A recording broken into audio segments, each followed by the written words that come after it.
there is a ton of energy work out there that you could do multiple times a day.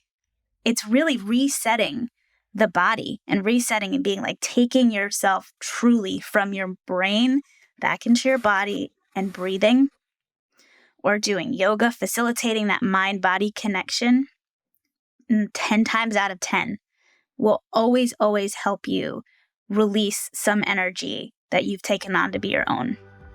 So if you've ever wondered, am I burnt out right now? Am I taking on too much? Am I completely overwhelmed? You most likely are. In fact, many of us are. I think we're so conditioned not to believe that about ourselves, and we just keep pushing through anyway. But this next guest really kind of gets into the heart of the matter and talks about what burnout really is, what to do about it, and how it really is preventing us from living our most fulfilling life. I hope you enjoy the show. Hey everybody, today's guest is a consultant, leadership coach, and social impact strategist. She's the owner of b.Renovo, a consulting firm dedicated to creating high-impact executive teams and skilled nonprofit professionals who have fulfilling personal lives. I imagine that's really hard for people that are in the nonprofit world. They're super dedicated to their work. She's passionate about creating high-performing nonprofits in order to provide the best care to families who are facing poverty, human trafficking, homelessness, addiction, and reentry. Please welcome Brittany Jewett, everybody. Hey. Thank you for being here. Thanks for having me. It's amazing. It's so good to have you here. And again, I've had the fortune of having Brittany come speak to my YPO forum and just watch her work her magic. And she's just a wealth of knowledge. So I'd love to kind of start out with more of a personal question, which I think will kind of illuminate the path for us, which is, when you were a child, what did you want to be when you grew up? Oh, easily a veterinarian. I love animals. I'm a big animal lover. It was the biggest thing I've ever wanted to be. And at some point, one of my sisters was like, you know, you have to like put animals to sleep, right? And I was like, never mind. Not a big barrier there. That's good. Yeah. And from that, do you have pets yourself? I do. I have a dog. Mm-hmm. Only one? I thought you wanted to be a vet. What's going on here? I know. We used to live on a farm and had a bunch of things roaming around. That's the dream, right? Amazing. Do you ever see yourself sometime in the future revisiting that dream, or is it long since sailed? That has long since sailed, but I absolutely do see myself back on a farm with being surrounded by a bunch of dogs and chickens and geese and goats.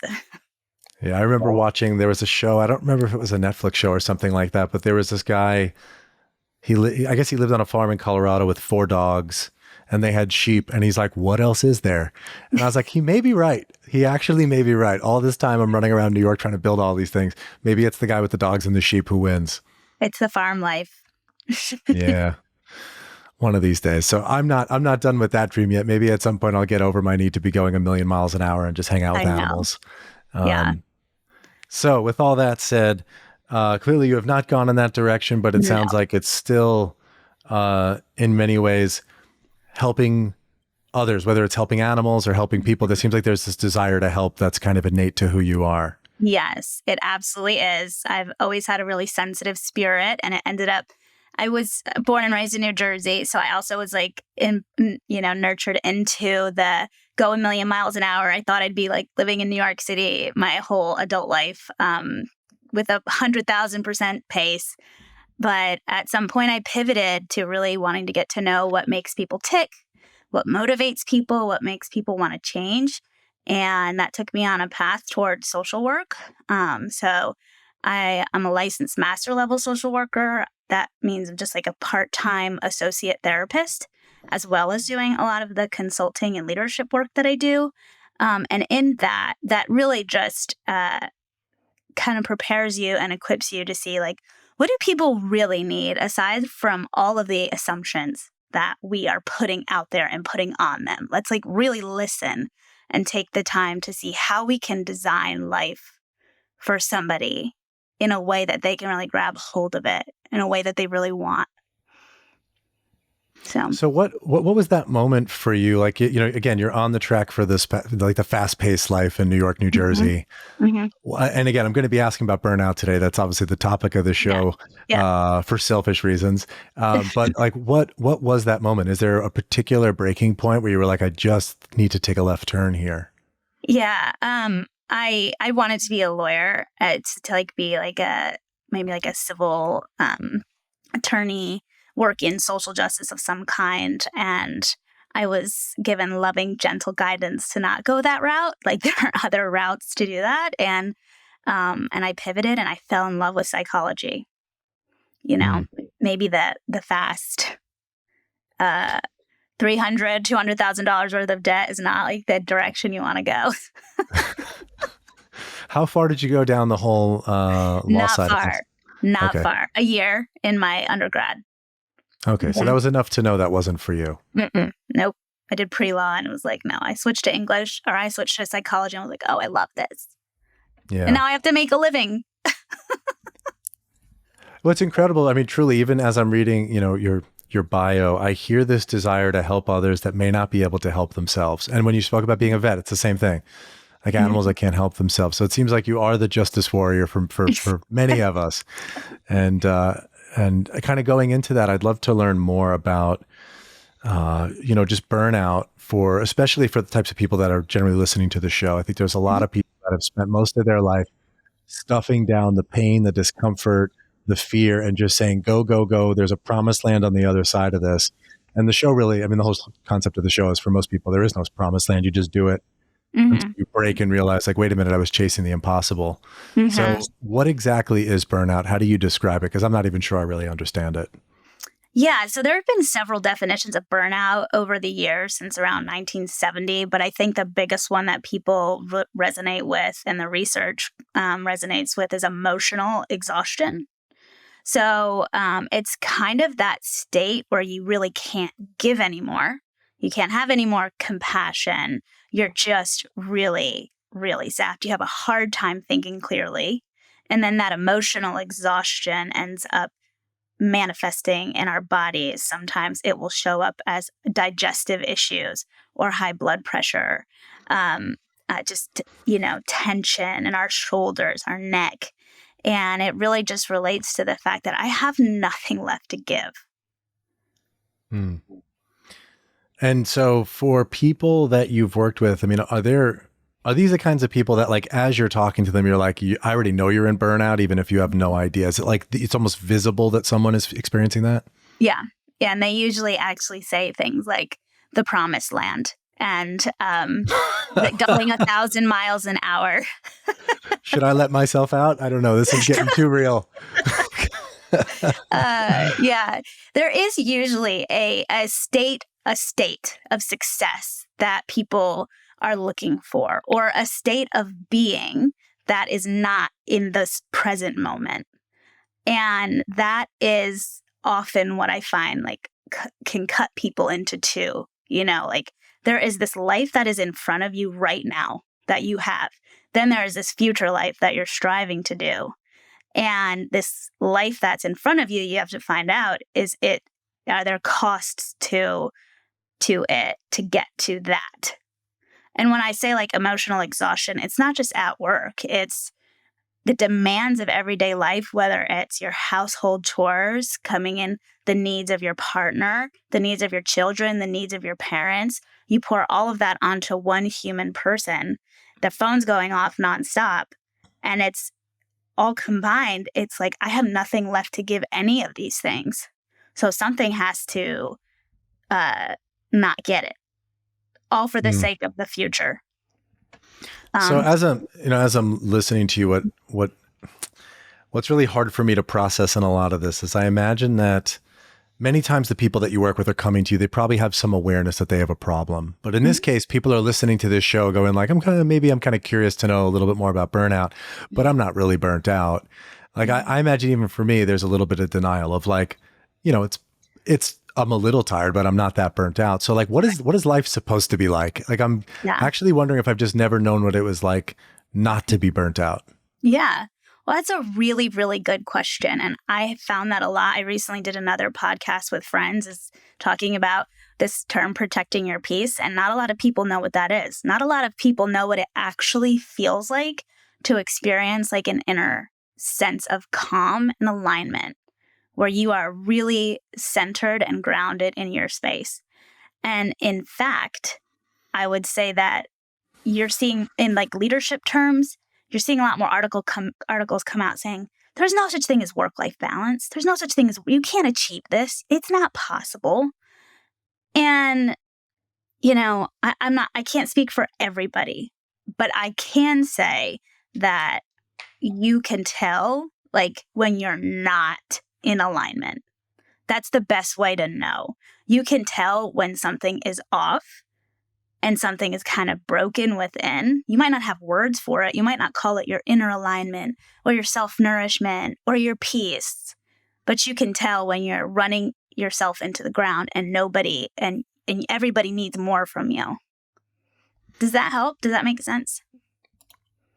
Yes, I don't want it to, but it does. Like, Yeah. I just can't even think of a moment in my adult life where I didn't feel like I was being pulled in so many different directions, or like, again, getting into the deeply psychological stuff is I always felt responsible for everyone else's experience around me. And now as a CEO, even more so, it's like I have 100 people that I want to make sure they're having a good experience and their family's happy with the experience that the employees are having with us. And so there's like so much of a sense of burden all the time. And I'm wondering, like, is that just the nature of a CEO role, or is it the nature of a leadership position where people care about their teams? Or is that actually not the way it's supposed to be? I would say that is the way it's supposed to be, but with a caveat. So I don't get to work with a lot of CEOs who care about their employees' families. So that's amazing. I just want to applaud you for that level of care and intention that you bring Thank you. to the work. Like, there are not a lot of CEOs thinking, how will all these things impact this situation or that situation? So that's one thing I can say. But the caveat is the self-awareness required to know when somebody else's energy becomes your energy is sky high, like high priority, right? So there's a difference between weighing all your options, taking in all the information, nurturing your team, and driving yourself into the ground with all of that, or letting it go and figuring out how to multiple times a day, let the energy that is yours be yours, and let the energy that is not yours not be yours. We'll be able to like let people go and let the pressure valve release a little bit. Because there's no CEO that's going to get it right 100% of the time. And the fact that you're thinking and you're caring and you're leading with a heart is really the highest priority. Your employees are going to know your intention, but you also have to release them and release that as a burden that might crush you. That's a big burden to carry. Do you have advice on how to let go of those burdens? And again, the main reason for the question is I know so many people. There was this story that I read, I think it was on Quora or Reddit or something like that. And it said, someone asked, like, what's the easiest way to become a millionaire? And the answer was, there's two ways. One is be so insecure and so not ever feeling like you're enough that you must become a millionaire, and you'll drive yourself there. Like, wheels come off, who cares? You'll still get there. Or be an artist at something, like truly love something, and maybe you'll be one of the lucky few who makes it while you're passionate about something. So like, I know more people in the first camp. They're still trying to prove that they're enough. So how does someone release that burden knowing that that is part of the nature of the personality type?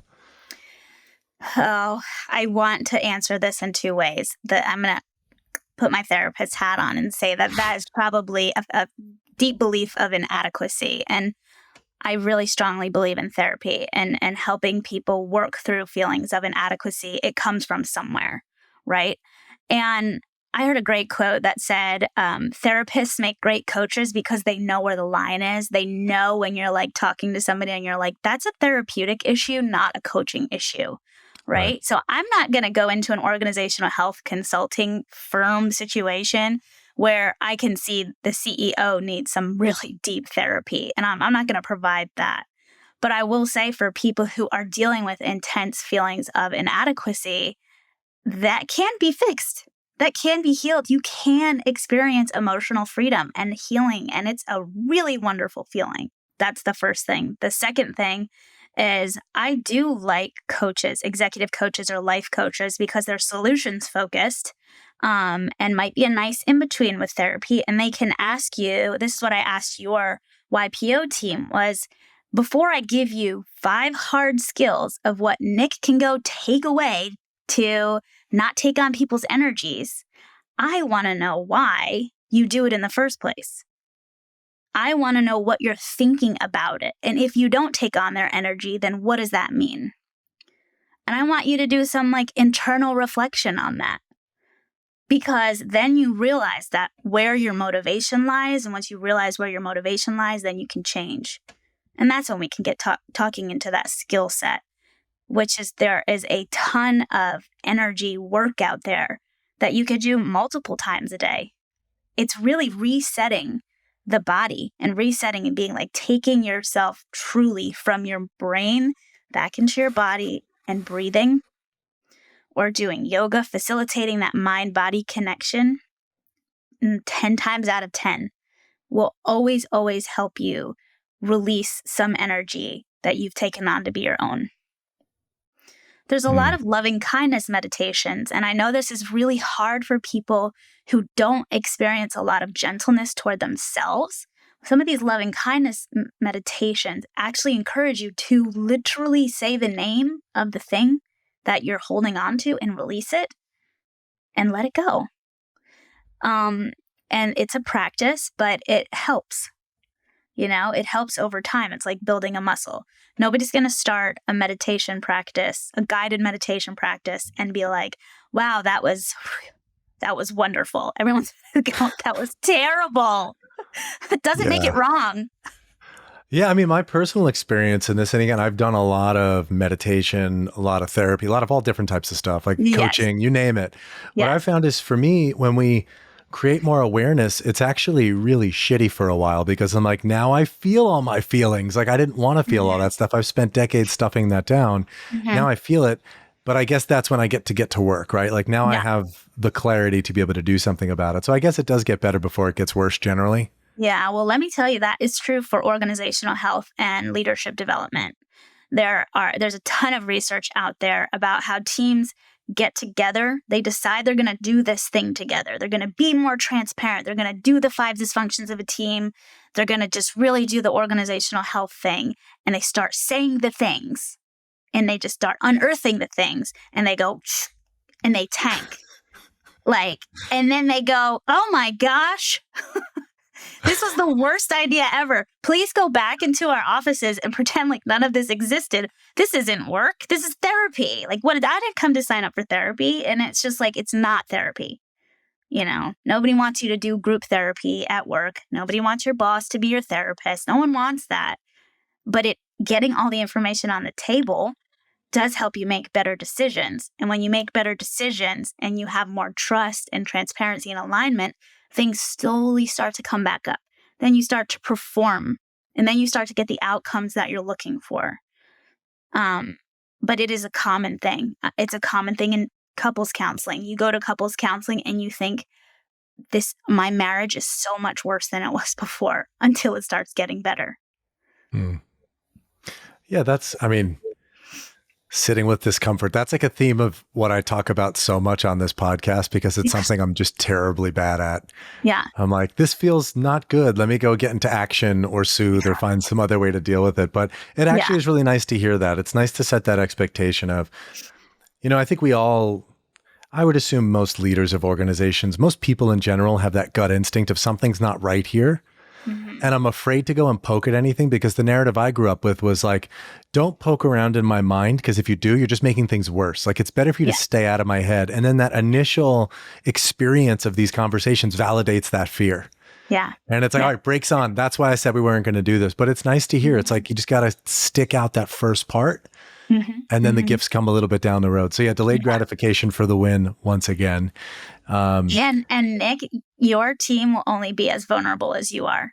Any team will only be as vulnerable as a CEO is. And so if we have CEOs who are just fundamentally uncomfortable with feelings, then they're going to have a hard time building that trust. Well, let's challenge that a bit because this scares the shit out of me. Right, what you're saying right now is like, I want to be more vulnerable. I want to open up more, but I have had some people say like, "Hey, maybe that's too much. Maybe people don't want to follow someone who's airing all their shit." Hmm. And so like, how can someone be vulnerable without dumping or creating a feeling of like, I can't follow this person's lead. They're so messed up. Yeah, I would say acknowledge the nuance that there are, and trust your gut. There are some moments where it is better to refrain, but there is a gray area. There is no black and white answer to that. Like, there is always going to be nuance. And I think leaders should really trust their gut in what they need to share. In the context of organizational health and leadership development, what you're really getting at is being vulnerable in psychological safety. I'm not sure. It's up to you how close you are. We could have people listening here who say that their workplace is like a family and that they have friends who will be lifelong friends from work where they feel comfortable talking about stuff that's more personal. I could also have somebody listening here who's like, I would never share personal things. I don't trust these people. So the answer to that, I think, is more in the psychological safety field where it's like your vulnerability needs to look like I made a mistake. That was the wrong call. Like, I put this in this place. I made this decision without consulting you. I wrote that email and stepped on your toes, and it was not the right thing to do. So it's being humble in your vulnerability and being able to say that I don't get it right all the time. And so I'm Yeah. not going to be sitting here pressuring you to get this work right all the time. Oh, you have a sick kid or this is going on in your personal life and you're having a really terrible day. Same here. I give you kind of some of that space for that. So if you are curious where that line is, start pushing the needle on psychological safety a little bit, being vulnerable with your mistakes, and see how people react. If you notice that Yeah. then after that, your people are still holding their cards really close to their chest, you might have a trust problem. Mm. No, that's really helpful because my mind immediately goes to like, I want to tell people about all of my insecurities versus like, no, maybe I just tell them about mistakes I made. I like that a Yeah. lot of saying, let me own my mistakes in front of them to show like I'm not this perfect human. Although I think in a lot of ways that was the way I came up was I almost need to be showing up in a way of almost inhuman. I've been told before that they were like, I mean, this was 10 years ago when I was just figuring a lot of this stuff out. But some of the employees were like, yeah, you're not even like a person. You're like this robot who shows up and like a high performance, no mistakes, checking every box. Like you never get upset. Or that's not true. I would get angry because I wanted more from the team, but I would never be like, oh, I messed up. So Yeah. it's interesting to see that a lot of that was the fear. And even now, it's like there are times where, because of personal stuff, I do get burnt out. I mean, I'm probably always burnt out, but like I really get to the point where I can't perform. And then I'm so afraid to tell the team that that's where I am. So Yeah. instead, I show up half-assed, and then they're like, "Oh, Nick's checked out and doesn't care about the company." I'm like, "No, no, I care about the company. I'm Yeah. just suffering in my personal life, and I can't even bring it up because it's not safe for me to say." Yeah. And I think that's fair. If it's your personal life, that's fair. If there's a difference between sharing all of your insecurities and one of your insecurities. There's a difference between airing all the things that are going on in your personal life versus saying, like, I am super overwhelmed. I imagine you all must be too, you know? And give people a follow up to your behavior. If you're starting to feel like, oh, they're seeing me a little checked out, give them some feedback and commentary about maybe like, what are you going to do to check back in if they've said something like that, Yeah. I think that point when we get so burned out, we can't even speak, like put words together. We need to really take time away, like, and I mean away. No phone. I'm sorry. No phone and no email, and drop into your body and become, a human being again so that you can breathe and find the words again to like be a little bit more functional for your health and wellness. But yeah, that dark space is really hard to speak in and to speak to and to even offer feedback for somebody. So that resonates with Yeah. me. I tried to do something yesterday that was relatively new for me. I tried to eat lunch without the TV on and without touching my phone. Yeah. It was very hard. Yeah. It was very hard. It was like the like that practice alone, I thought would be really helpful. And I can't remember if that's something that you had mentioned of like Yes. taking an actual lunch break. So I don't know if it was because I knew I was interviewing you today, but yesterday that just literally popped into my head was like, gotta eat lunch without distraction, like really taste your food, take your time. And I Yeah. think I picked my phone up no less than 6 times and like clicked the button on the side and then we're like, no, put it down. So it's Yeah. an amazing practice. It was really interesting to see how I forced a moment of, no, wouldn't say forced. I created a space for presence that would have otherwise just been total distraction. Yeah. And that's what we talked about with the YPO group was like, don't wait for vacation to do that. Don't wait for the weekend. You could do that 5 times a day. You know, Yeah. I even work with somebody who gets very overstimulated by like bright lights and loud noises. And to me, that signals your whole nervous system needs to turn off. And they started curling into a ball, blanket, black over their eyes, no phone, no light for 5 minutes in their office twice a day. And it's just like, I can be human. And that has helped sustain people throughout the day. And there's so much coming out about people like using cots as chairs now. There's just so much trending online about people taking naps and just turning down the volume a little bit. But overall, what I always get from that is like, well, when I wake up, the problem is still going to be there. And when I come back from lunch, I'm still going to have 70 emails.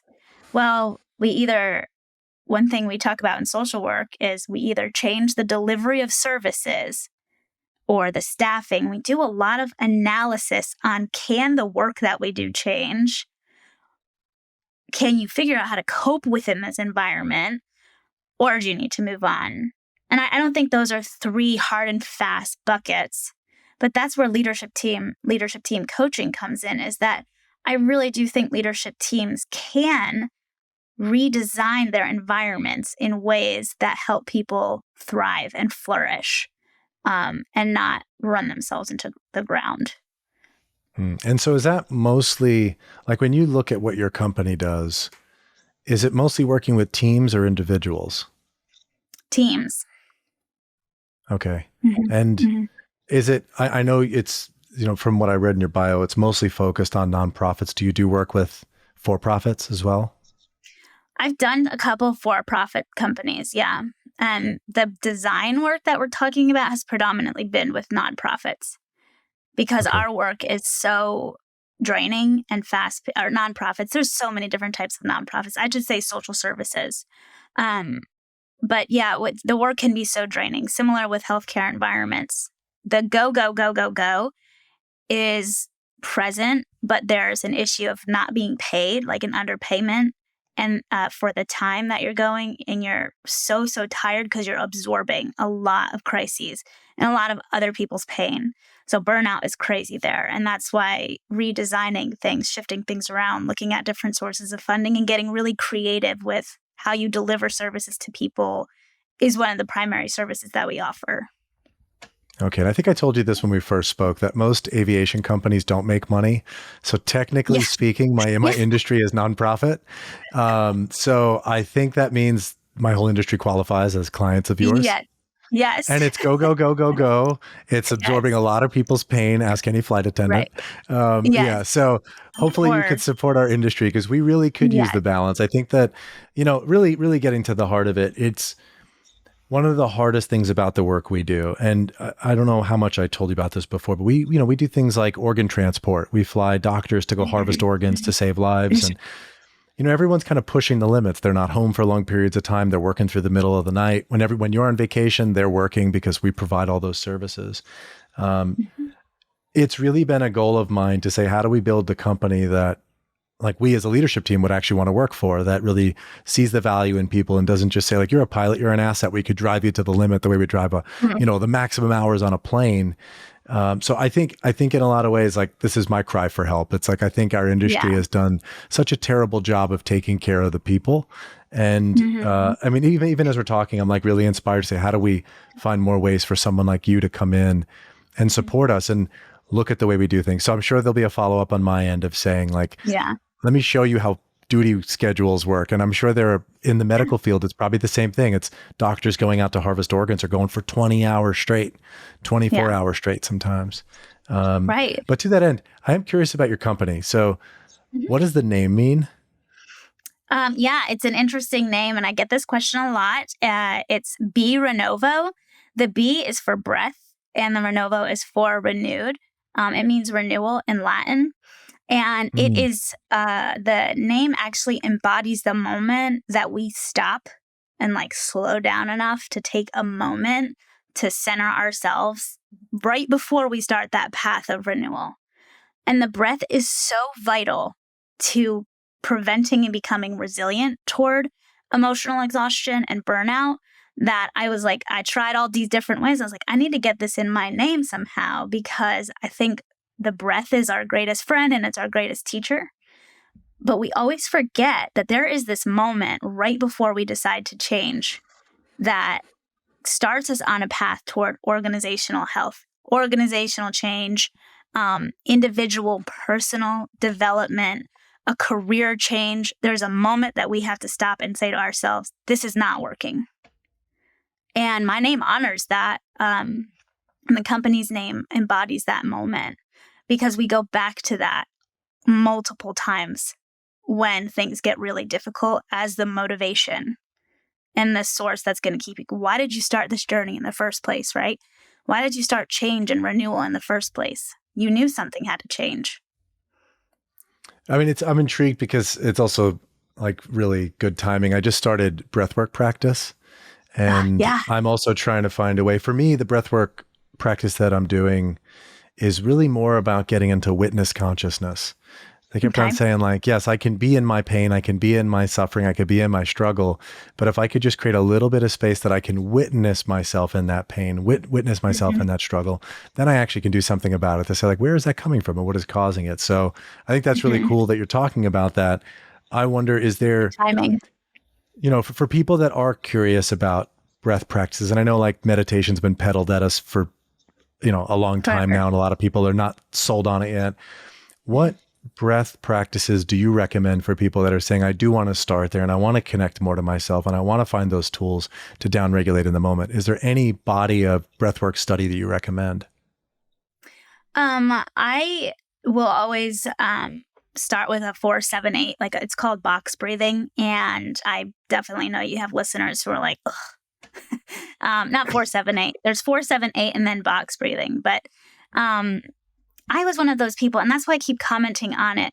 I had my own experience of burnout, and trying to start like healing from all of that was so like everything. It was like nothing is going to take away this no little small step is going to take away this overarching problem.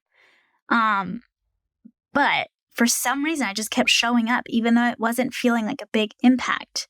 Doing box breathing. There are a lot of breath work. I'm all about like giving toward people who are kind of up and coming, but there's a lot of breathwork facilitators who are offering $5 session Instagram Thursday at 2:00. Right? You look at your schedule and you're like, look, I'm available at 2. And I'm going to go over to Instagram. There's a ton of breath work on the Insight timer. And 4-7-8 breathing is the breath work that general practitioners often give people when they are stressed out. So that's probably where I would start. Just feeling what it's like to pay attention to your breath. Even if you do that for 2 minutes, just experiencing what that's like. I'm actually curious, is 4-7-8 like 4 in, hold for 7, out for 8? Yes. Yes. Okay. Mm-hmm. Yeah. Okay, cool. Sorry, I didn't mean to cut you off. It's important when you feel thoughts to just acknowledge them and kind of just let them know and not judge yourself for them coming through. That's going to be something that helps you build this ability to nurture yourself. And I know we've talked about this before. There is a difference between self-care and self-nourishment. Nourishment is the things that we do as a ritual that keep us healthy, that make us feel mentally healthy, that keep us grounded and centered. So we feel like we're actually nourishing and feeding ourselves in a sustainable way. And they're rituals that we eventually can't live without. Self-care sometimes starts to feel like a list that you're given. Just go take a bath and go do this one thing, this one thing.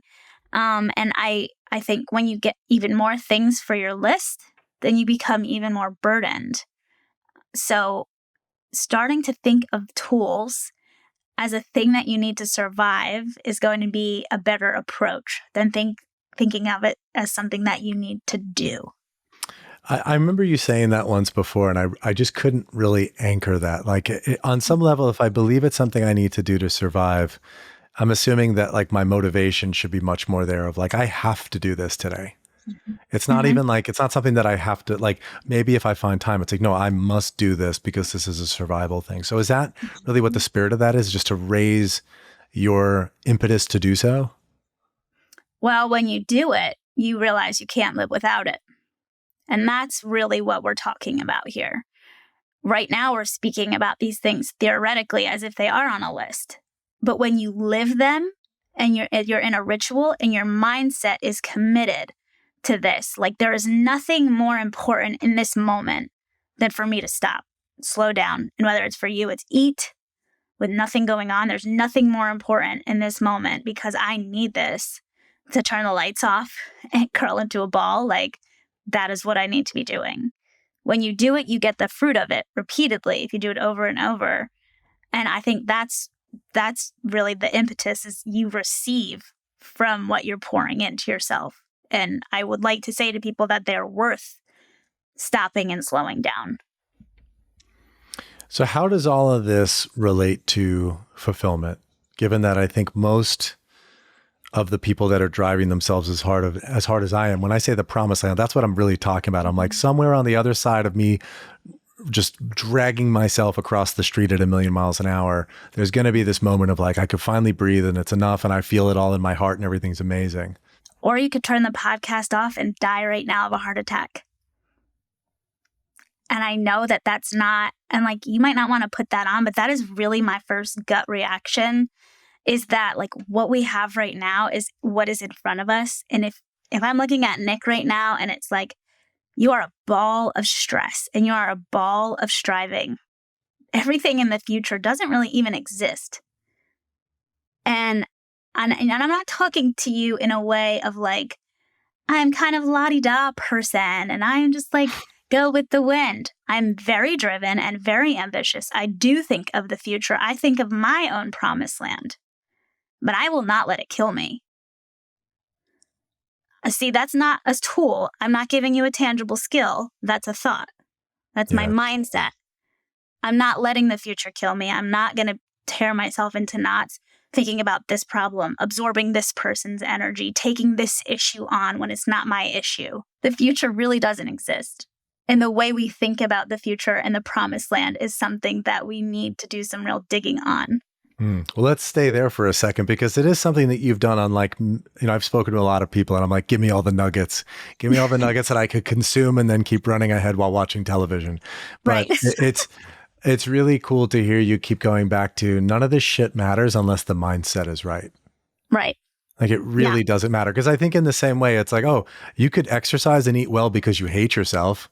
Mm-hmm. Right. You could totally shame yourself into doing things that appear to be healthy. And for, again, for self-care, it really sounds like it is this powerful, like to me, this is the witness consciousness is why am I doing anything I'm doing? Am I doing it because I'm not enough? Or am I doing it because I deserve everything? Yeah. And I really appreciate that reminder. Yeah. I also, I think this self-introspection and self-awareness is really, really good. But the purpose of it is emotional freedom. Right? It's that we do something with it to where we, when we examine our thoughts and examine our mind and our motivations, it's so that we can make a decision from that will help us thrive. Whether it is leave the job, change the way we do the job, or ask for more help, something else that we might need. But really, we don't want to be in this state of like endless self-introspection and do nothing with it. You know, this idea that we're like, I know I'm burned out and I'm going to Google CEO burnout and come up with this list. I mean, good luck. Go try to do the list before you actually interrogate yourself. And when you interrogate yourself, then try to take some steps towards it. Yeah. And I think you're absolutely hitting on the head. I'm usually very fast to do exactly that thing. Like, oh, look at me. I'm so self-aware. I'm going to go make a list and then create an Asana project. And then also tell, my team to support me in this and tell my partner to hold me accountable. And it's like, oh, I just created a whole other responsibility thing for me to do. And it didn't create any space for the thought. So yeah, I think that's really powerful. I mean, of all the mindsets or the ways to view oneself, is there anything we haven't touched on yet that you're like, it is another important mindset to come from as you think of unwinding yourself from like the concept of a human doing versus a human being?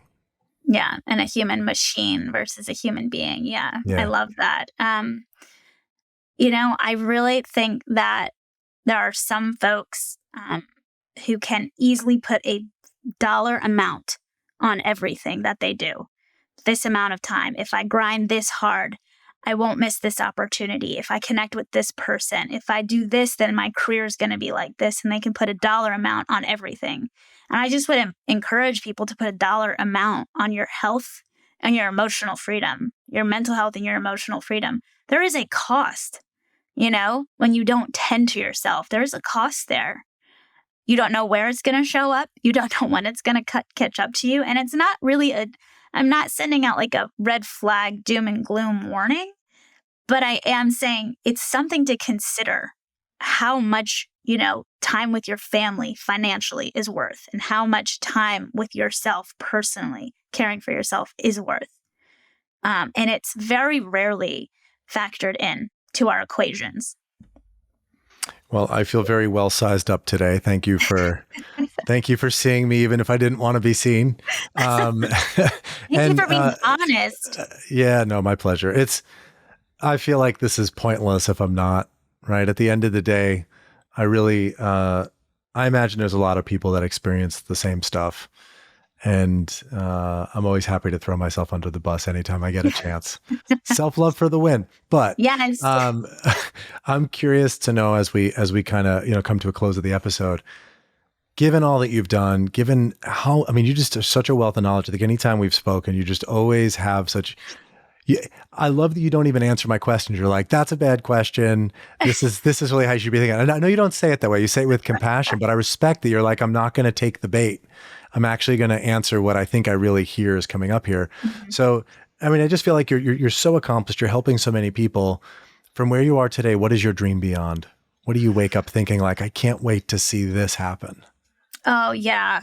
Oh, I'm so excited to turn b.Renovo into like a twofold practice. I think that the work that I do is in a cycle. We have organizational health and leadership development at the top with skilled people at the bottom going into fulfilling lives. And we're all just in this cycle. When you're taking care of the top, you're taking care of your people. And I plan to grow this business into something where we're really, really taking care of people who are often not taken care of, like our teachers, our social workers, our healthcare frontline people, and our forgotten folks. So I just really am interested in making sure the people who are the bosses of those folks are growing in their own personal journey and organizational health. Well, thank you for helping support me in mine. And Thanks for having me. I'm always inspired whenever we talk. And if you two are inspired by what Brittany's talking about, you could check out b.Renovo.com. We'll have all the links in show notes. And again, really the work she's doing is incredible. It's organizational health and professional development, also life and career coaching. I would probably say I need all of those things. So go check out her website. And again, I'm just so grateful to just watch your journey and have an incredible resource to help me make sense of mine. Yeah. Thank you so much. Thank you for having me. All right. Take care.